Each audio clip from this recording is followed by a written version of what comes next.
ng bagay, dalawa lang. Tama, mali? Mahirap.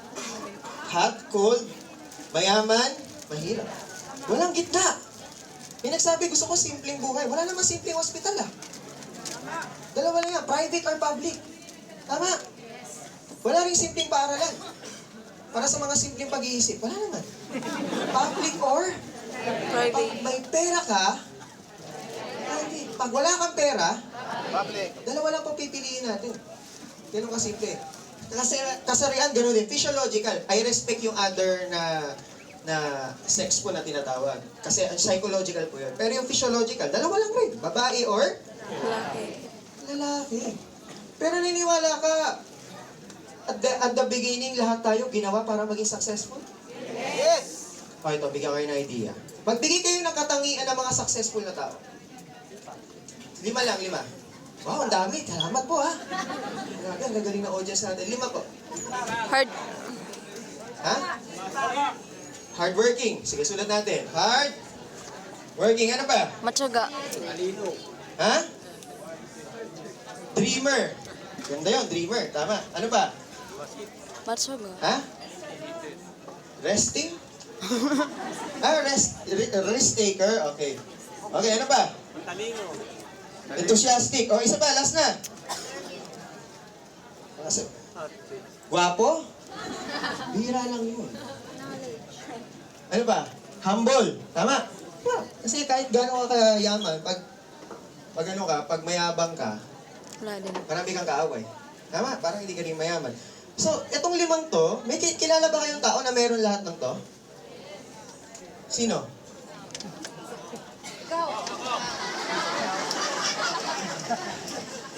May kulang yan. Guwapo. Pero, baka isipin mo, mahirapan ka, meron lahat ng katangian. Actually, 20. Kahit 20, marami yan eh. Tama? Pero naniniwala ka ba na lahat ng 3 years old na bata, 3 years old, meron itong katangian na to? Nakakita ka na ba ng bata na hindi nangangarap? Di ba ang bata kahit sa Sparters area, ang taas mangarap? Pangarap, maging doktor. Pagtanda lang yan, nag-iiba yung pangarap. May doktor pa rin, pero may con. Con doktor. Ang bata na, di ba pag naglalaro ang bata, ang lakas ng imagination? Kahit sabihin mo, face the wall, pinagalitan mo, face the wall. May makita langgam lang, ay langgam, tinininin. Ay, may isa pala nung kaibigan niya. Iba yung nai-imagine ng bata, grabe imagination. Risk taker ba ang bata? Yes. Pag di mo binantayan yan, grabe tatawid ng kali yan. Tama, walang takot. Ano pa? Enthusiastic ba ang bata? Nakakita kayo ng batang malungkutin? Lahat ng bata, may konting laruan lang, makita lang niya yung magulang niya, masaya na yan. Pag nakakita ka na ng bata, hirap ng buhay ngayon, meron ba ba? Grabe, kailangan i-exercise yun. Hindi normal yun, tama. Meron ko ba batang mayabang? Wala. Nang lalait? Pag nakakita ka ng batang malakas manlait, in-impluensya na magulang yun. Tama. Tama. Lahat ng bata humble. Guys, God created us to become successful. Actually, nung unang panahon, yung ginawa po si Adam at Eve, for example, hindi ako nagpo-promote na religion, ginagawa ko lang na example, mayaman po ba sila? May problema ba sila? Wala. Wala. Tama. Lahat ng kailangan nila, wala nagkakasakit. Actually, kakagawa pa lang kay Adam, may abs na, di ba? Hindi na kailangan ng burn. May abs na kagad. Guys, Adams. bakit may naghihirap? Simple lang, may dumating na ahas. Kinausap ni yung ahas yung silang dalawa. Mukha bang ahas? Mukha uod. Maganda sa yung global ka, hindi ka magaling mag-drawing, yayaman ka dito.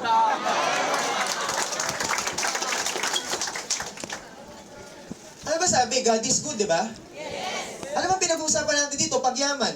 Yes! Di ba good yan? Yes! Pagbabago ng buhay, paggaling ng sakit, di ba good yan? Yes! Kaya pag may nagsabi sa inyo na hindi mo kaya yan, hindi kaya yaman, kalokohan yan. Guys, Ahas yan. dito galing yan.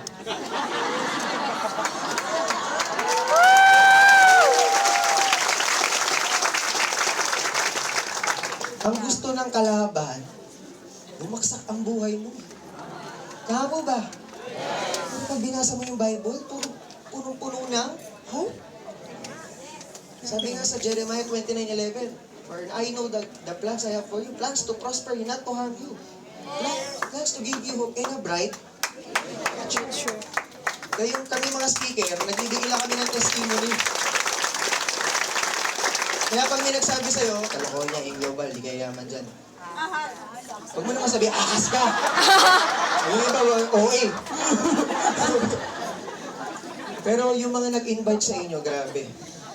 Sila po yung mga anghel na buhay.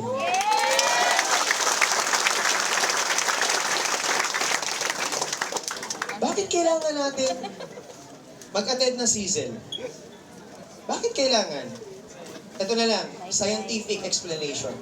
Naniniwala ka sa programming? Ang computer na napakaganda pag nilagyan ng virus, masasira lahat. Yes. Bakit ang bata, lahat ng bata, ang tataas mangarap, positibo. Pero pag tumatanda na, nagiging negatibo na. Bakit kaya? Bakit kaya yung iba sa inyo, aliw na aliw sa mga problema, nood na nood ng balita, nood na nood ng telenovela. Tama? Puro problema yun eh. Dapat wala kang problema eh. Nawawala yung anak ng bida, hindi na problema ka rin tuloy. Di ba na-stress ka? Imagine mo, problema yun. Tama? Bakit aliw na aliw tayo doon? Simple lang, kasi na-program tayo. We are programmed. Pero pag mga ganito seminar, yung iba naiinip, gusto na umuwi. Tama? Tama. Pero ako, grabe, adik po ako sa ganito. Bakit? Nalaman ko ang sikreto para yumaman. Nag-uumpisa po yan sa mindset. Pero kahit gaano kaganda ang mindset mo nung bata ka, habang tumatagal, because of the wrong programming, nakakita natin sa labas. For example, there are 48 weeks per year. Tama ba? Isang linggo, 5 days. Hindi, 5 weekdays. Ilang days po yun? 240 days. Na nanonood tayo ng 2 oras na balita. Ano ang pinag-usapan sa balita? Problema. Ano mas marami? Negative, positive? Negative. Negative. Minsan, ang ganda-ganda ng mood mo, ganda-ganda ng gising mo, nanood ka ng balita, masisira ang mood mo eh. Lahat ng karumal-dumal, kahayupan nasa balita. Tama. Kambing ng rate ng kabayo. Na may kabit na ipis. Lahat ng kahayupan nandun na. Tama. Yan ang agahan at tanghalian at hapunan mo. Puro negative. Nag-uusap yung dalawang empleyado. Yung sweldo natin dito mataas. Negative. Tama. Tama. Guys, 10 years ka na buhay. Nanonood ng balita. Lumalabas, kung 10 years, 2,400 days ka, times 2 hours. Punong-puno ng negative yung nakuha mo at nilagay mo sa utak mo. Kaya pag nilalatagan ka namin na pwede ka kumita ng 24,000 per day, minsan ang hirap i-absorb. Kapag nahihirapan kang makita, kailangan mong i-refresh, linisin yung nasa utak mo. That's why you need to listen to positive. Kaya po kami nandito. Para unti-unti po, baguhin po natin yung mindset ninyo. Yes! Kasi naniniwala ako, para maging successful ka, dumate ka sa successful. Yes! Birds of the same feathers, Are the same makes a feather words. duster. Pag mag-isa ka lang, guys, napakahirap na mag-isa lang, hindi ka dumidikit sa successful. Kaya kailangan, pag may seminar, dapat attend ka ng attend. Yes. Lalo na pag puro negative nasa bahay mo. Tama. Mama, yuyaman na tayo. Gutom lang yan. Piramid yan, piramid. Ha? Guys, walang pinagkaiba yan sa isang, alam niyo yung mga buffalo? Ang buffalo, kahit gaano karaming leon ang pumalibot sa kanya. Basta marami siyang kasamang kapwa niya, buffalo, hindi siya makukuha ng leon. Tama lang. Pero pag humiwalay ka dun sa kapwa mo, buffalo, magugulat ka, makakain ka ng leon. Guys, sa labas maraming dream stealers. Maraming mga tao, na gusto nilang bumagsak ka, gusto ko nilang makasama sa pagbagsak nila. Pero kami sa Global, hindi po. Gusto namin kayong makasama sa pag-angat namin. Yes. Gusto namin, pag bumili kami ng bagong kotse, kasabay ka namin. Gusto namin, pag pumunta kami ng Amerika, kasabay ka namin. Magbatuan tayo ng snow. Tama? Nakakalungkot kasi sa Amerika kung mag-isa ka lang. Tama po ba? Sa Global, gusto namin lahat tayo makapunta ng Amerika. Hindi para magtrabaho, ba't para magkasarap? Ang hindi ko walang pak, hindi kasama. Alam mo, Amerika, Europe. Sino gusto makapunta sa Amerika? Sino gusto makabili ng kotse? Sino gusto makabili ng mga kotse? Guys, congratulations because the first step to become successful is you have to dream. Yes. Sino po dito may mga matataas na pangarap? Itaas sa kamay! Buti na lang lahat nagtaas na kamay. Ito na ang huli ko sasabihin. Bakit? Ang pinakamahirap na tao sa buong mundo, hindi yung taong walang pera. Ang pinakamalungkot, yung hindi na nangangarap. Kasi dreams gives you excitement sa buhay. Kaya huwag ka magulat sa Global, kahit nalilipasan ng gutom, masaya pa rin. Yes. Walang magkaka-ulcer sa inyo. Kasi ang ulcer, nangyayari lang yan. Di ba may mga matataba nga may ulcer eh. Kasi negative ba nasa utak? Tama ba? Kahit palipasan kayo ng gutom, okay lang yan. Basta i-absorb niyo, sasabihin ko, hindi kayo magkaka-ulcer. Okay lang yung gutom. Mamaya ay kakain mo rin yan. Tama? Pero yung pagiging mahirap, yung problema sa buhay, guys, hindi makukuha ng kahit ilang pagkain yan ang kailangan mo dyan opportunity. Hindi yung opportunity.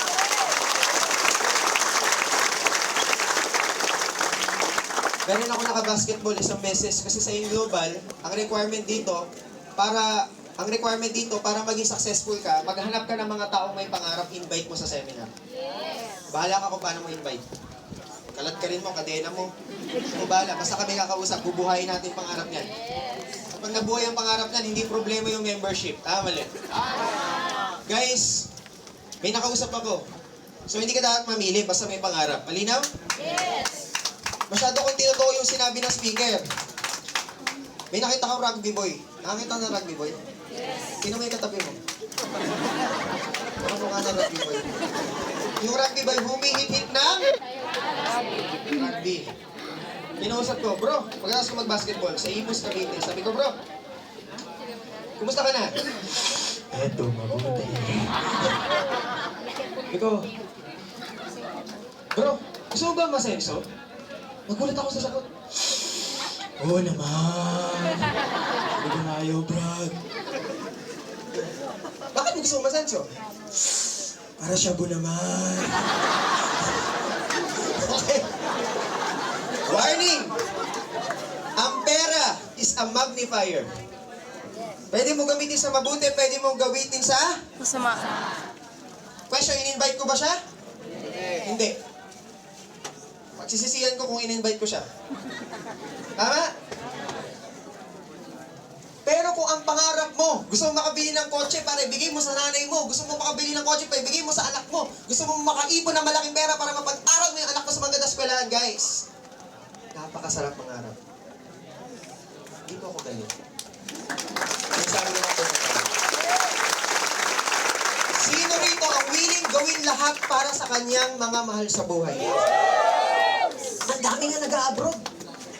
Iniiwan yung mahal sa buhay. 10 years din nakikita yung anak. Napakasakit nun. Tama mo ba? Guys, right now, I'm earning personal earnings. Minimum 800,000 pesos per month.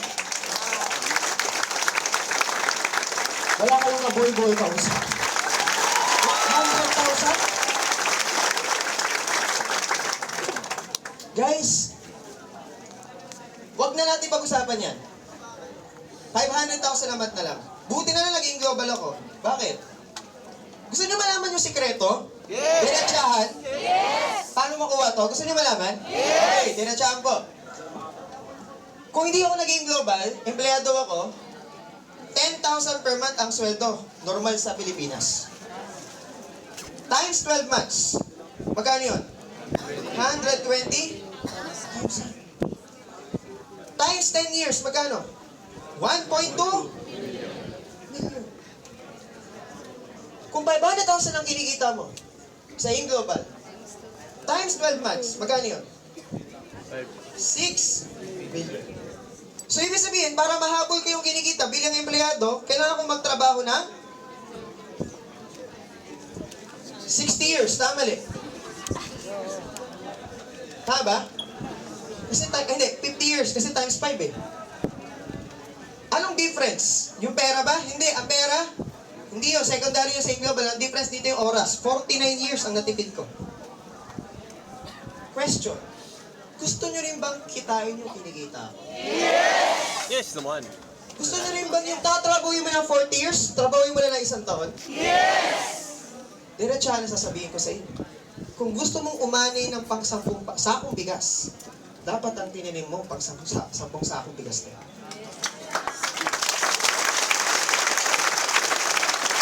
Diretsahan ko sasabihin sa inyo, wala pong shortcut. Yung mga shortcut, mga illegal po yun. Legal po tayo. Tinatrabaho po ito. Yes. Malinaw po ba? Yes. Guys, kung gusto mong kitain ng 1 year, yung tatrabuhin mo ng 50 years, dito ba mapupuyat ka rin? Yes. Sa 10,000 naman ba mapupuyat ka rin? Yes. Mare-reject ka rin ba? Yes. Yes. Ang pinakamatinding rejection, alam mo kung ano? Pangarap mo. Nireject ka ng pangarap mo. Tama? Nung hindi ako naging global, may duman na Mercedes-Benz, wala akong pakailang. Bakit? Inabang ako yung jeep na sasakyan ko. Pero nag-in global ako, grabe lahat ng mapogi kotse. Sabi ko, sa akin ka rin, mapapasakin ka rin. Diretsahan po, kung gusto mong kitain ng 1 year, tatrabuhin mo ng 50 years, dapat yung hirap, yung pagod na mararanasan mo ng 50 years, dapat gawin mo lang ng 1 year. Yes. Congratulations guys, itong pagpupuyat nyo ngayon. Actually, yung iba nga, manonood na sine pa eh. Mas puyat eh. Walang katuturan eh. Itong pagpupuyat nyo ngayon, meron po itong nag-aabang na rin. Marami pa. Guys, masyado na ako marami nasabi. Ang sa akin lang, mahirap yumaman. Pero ang global ang pinakamadaling sa lahat ng pag-ibig. Pag-aralan niyo po yung negosyo. Hindi lang po 780 ang susi sa pagyaman. Lahat ng bagay pinag-aaralan. 3 years ka nag-preschool, 6 years ka nag-grade school, 4 years nag-high school, 5 years ka nag-college, 19 years ka nagsunog ng kilay. Pa nag-apply ka ng trabaho, 10,000 naman, swerte na, umabot ng 30. Tama ba? Yes. Sa global, 24,000 per day pinag-uusapan. Di ba mas dapat pag-aralan to? Yes. Kaya huwag ka mainip. Pero itong good news, ang kailangan mo lang, 5 times ka mag-attend ng NDO, 5 times ka mag-attend ng OPP, o plan, pera, Pera. the opportunity plan presentation. Okay? 5 times ka mag-attend ng product demo, 5 times ka mag-attend ng CZEL, 5 times ka mag-attend ng ASAP. Ilan yan? 25 times. Lahat po ay 2 hours per seminar. Lumalabas, you just have to give 50 hours of your time. Kami pa mag-a-adjust para sa inyo. May training gabi, sa katanghali, hapon. Malinaw? Yes. Tapos yung iba, libre po yan. Tuition fees sa school lang mahal-mahal, magkano lang sweldo mo. Dito libre, 24,000 per day. Hello?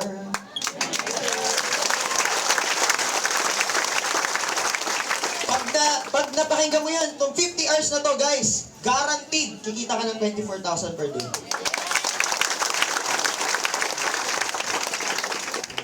Tapos na po ako. Tuloy niyo po yung palakpak. Yung susunod na speaker, grabe po.